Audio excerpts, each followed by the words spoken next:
Hello, and welcome to our extended disc mini webinar.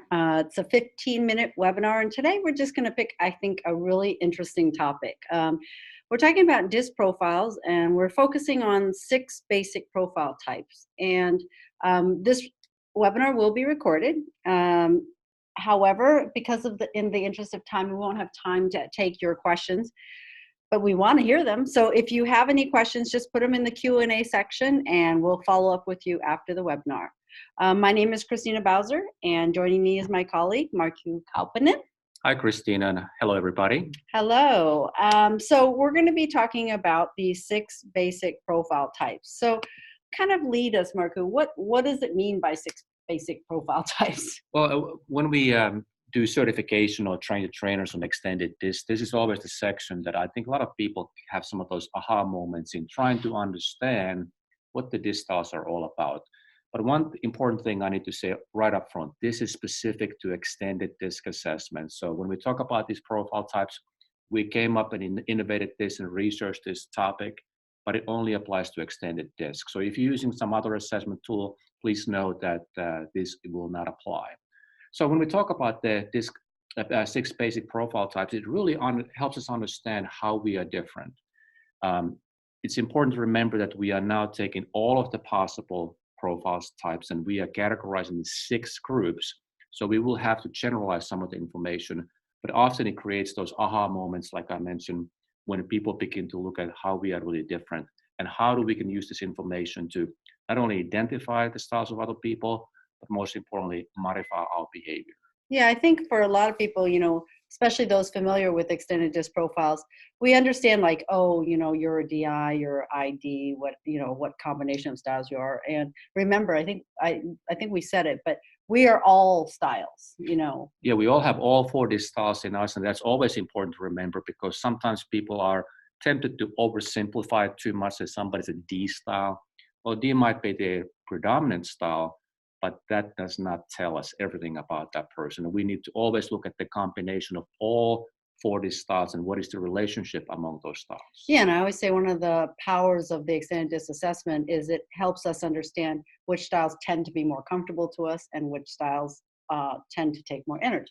That's true. And the last thing I want to say about the understanding the disc basic profile types is that when we look at individual results, we can compare the profile 2, the national style, to profile 1, how the person perceives they need to modify their behavior. And we can see those differences and really begin to have a kind of better understanding how much they perceive they need to adjust their style. And sometimes that can be a cause of misunderstanding, stress, and really help the manager or their coach or their trainer to really think about how do I actually fit in where I'm right now and how I can modify my behavior. Yeah, and today I asked Markku to come and talk and to focus, because this is only 15 minutes, to really kind of give us a visual overview of these 6 basic profile types.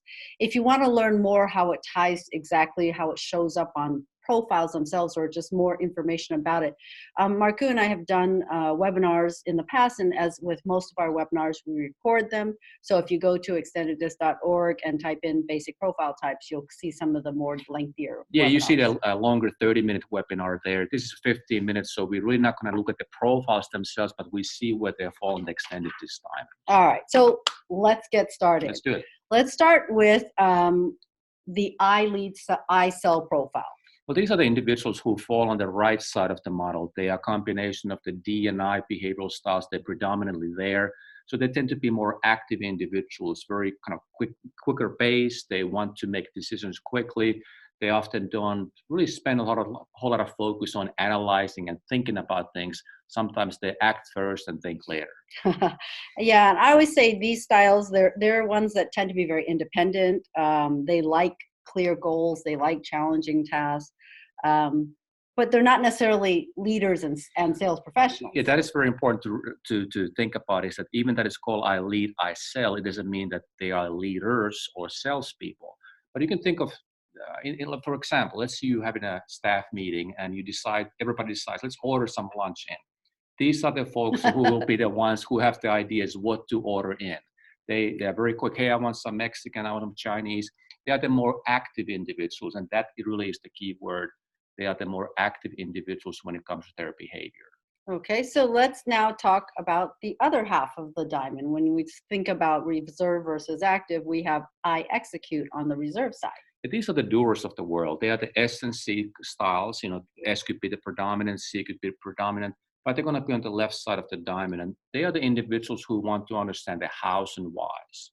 So they are not as eager to move quickly because they want to make sure that they do it completely and correctly.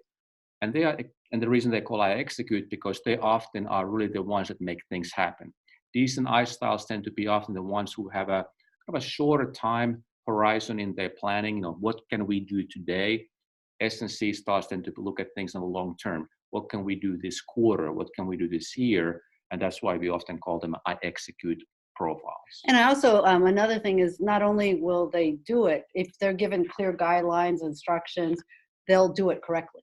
They do it correctly. And also I want to make a clearer note about this is these are the individuals who often are the leaders, but they tend to be more deliberate in their leadership style. They do not need the spotlight, but they want to make sure that they have a long-term plan in place and they will execute it very, very deliberately. They will not kind of stray away from that plan. They will reevaluate it, but they tend to be very long-term in their perspective. Right. So just again, these are, not tied to specific roles or individuals. These are descriptions of based on their most preferred ways of doing things. Yeah, and if you think about your family members and friends, and you think of those S and C styles, we all know what they tend to be like in especially in a group setting. So when they feel a little bit of maybe uncomfortable, they tend to be more reserved. They tend to think before they talk, but eventually they will move, and they are very, very consistent in their behavior. All right. So now let's talk about the I participate, the people-oriented style. It's all about people having fun, having interactions with others. So they're the combination of either SI profiles or IS profiles. If you think about taking a flight somewhere, if you're sitting next to somebody who's an I participate profile, you will have a lively conversation throughout most of the flight. They get a lot of energy from interacting with others, whether they are familiar people, tend to be more the S style of the bottom half of the diamond, or strangers, which tend to be more of the I style. They are eager to meet new people and they want to participate with others. That's how they get their energy, and that's what makes them excited. Yeah, and I oftentimes say that they're the ones that tend to kind of maintain the team atmosphere. We kind of see them as that solid, kind of sometimes fun team member. All right, how about now the I build, I create profile? Well, now we focus on task. So the D, C, C, D profiles tend to be very focused on getting things done correctly, sometimes fairly quickly. So they tend to build and create systems. They believe in structure, policies, procedures, and they are very comfortable in creating those. Yeah, sometimes though I say because they are more task oriented than people oriented, they typically have one way of doing things, which is, they don't always ask for input from others. Yeah, they know what they want, and they're Mhm. not shy about telling others how they want to be done. Yeah, I always think they're the ones that really are good at thinking about that return on investment. Yeah, they're very logical in their approach. Sometimes they may overlook what kind of impact their behavior, their decisions, and so on have on other people because they are so focused on task. In business world, it's all about the results, getting it done the right way and as quickly as possible. Exactly. So now we have, again, as Markku mentioned earlier, specific to extended DISC profiles. This one we call the I plan profile. And these are less common because when we look at the behaviorals, DISC behaviors, the D and S are in many ways opposite behaviors. Not directly opposite, but there's a lot of traits that are very different from one another. But there are individuals who are either DS or SD profiles. And these are the individuals who want to get results quickly. That's the D aspect. But they also want to know how to do it. That's the S style. So they tend to have a plan in place, and they are very focused on executing that plan and making sure that things happen the way they planned. Yeah, I say they're very persistent, right? Once they see the end point, it's like a steady movement towards it. And especially if the S style is more predominant, because as we talked about in other webinars, S styles are the most persistent of the four style. So somebody who's an SD profile They do have a plan in place. They know what they want, but they're very persistent in making sure they achieve the results they want to accomplish. Exactly. And then the other opposite, as Markku mentioned, is the I explain profile. I explain. So now we have an I, C, or CI profile. Mhm. I style, of course, they love to talk. C style wants to know the details and wants to make sure everybody understands the details. So while this profile, just like the I plan profile, is not as common, they are still out there. And they are sure that they want to make sure everybody understands the details. So they tend to talk fair amount And in detail. and in detail. Yeah, so I always say one of the things about them is, again, we aren't locked into roles and careers, but these people tend to be drawn to roles that are where they can be specialists, where they can talk in detail. So I always say, you think about people who are in tech support or in quality control, where they have the opportunity to interact with people, but it's in detail. Yeah, or they have an educational background. Like I can think of personally many engineers who Mhm. happen to be I style. Well, they have that detail orientation in their style because they have some of those C tendencies. They also have the education and they tend to be interested in understanding how to do things correctly. But then they have that I behavioral too. They want to express themselves, they want to talk, and they want to engage other people. Exactly. So again, these are there's just like as DISC has no value judgment, there's no better or worse style. So even though we're just kind of grouping them into smaller categories, it's just a way to help us clearly identify people with these DISC styles. It's another angle to look at how the behavioral styles are different, especially when it comes to combinations. And we talked a little bit briefly about in the beginning of this webinar that you can look at profile 2 and profile 1. And really the key takeaway there is that if profile 2 and profile 1 are very different, for example, profile 2 could be I lead, I sell, Mhm. and profile 1 is I execute, often that means that that person perceives that they really need to modify their behavior pretty significantly in the existing environment, and that could create stress, or it could be due to just misunderstandings. Perhaps their manager is not doing a very good job in explaining what the priorities are. So you may want to address that and really coach and help that employee to become more successful and also more comfortable in their current role. Yeah, so when it comes to identifying DISC styles of others, not just with these 6 basic profile types, but one thing we say over and over again is do not identify styles too quickly. Don't jump to conclusions too quickly. Yeah, that's one of the biggest mistakes people make. Like I mentioned, engineers. Well, if somebody's engineer, it does not mean that he or she is a C style. Hmm. That's just simply what the educational background is. So you always want to look for the really consistent patterns of behavior before you begin to identify who they really are, and then you can modify your behavior appropriately.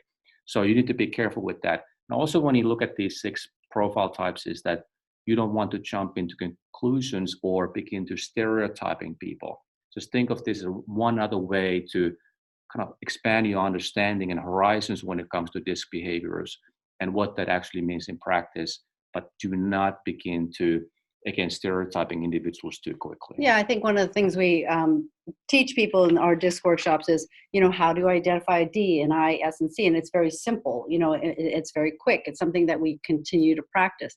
But now you have these 6 basic profile types. It gives you kind of more understanding that, somebody who's a D could be a DI, which, could be different than a DS. So it's something that we say part art, part science. We kind of give you the guidelines on how to identify, but it's something that you need to continually practice and refine. Yeah, really, the idea here is this is a different way of looking at who we are and what other people are in terms of their DISC behavioral style. And hopefully this will help kind of expand those horizons, make it a little bit easier to use the DISC model and help you modify your behavior to become more successful. Exactly. So hopefully we gave you kind of a broad overview and intro. And again, you can find out more information. You can contact us. You can look on our Extended DISC webinar website.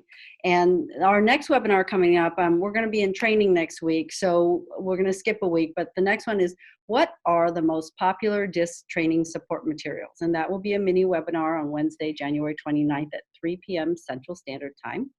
And can I just pat myself on the back saying we're a great company because we just got 2 more awards this year. One being, again, we just got the top 20. 20 for the, what is it? It's a training industry top 20 There you assessment go. companies. And then we got the Reader's Choice from the Training Magazine, which was obviously another honor. So thank you, everybody. That was voted by customers who use assessments. So that was very gratifying to receive. Yeah, so just patting ourselves on the back. So thank you guys for joining us. Find out more information at www.extendeddisc.org under the events tab, or just give us a call or reach out to us. Thank you. Thank you.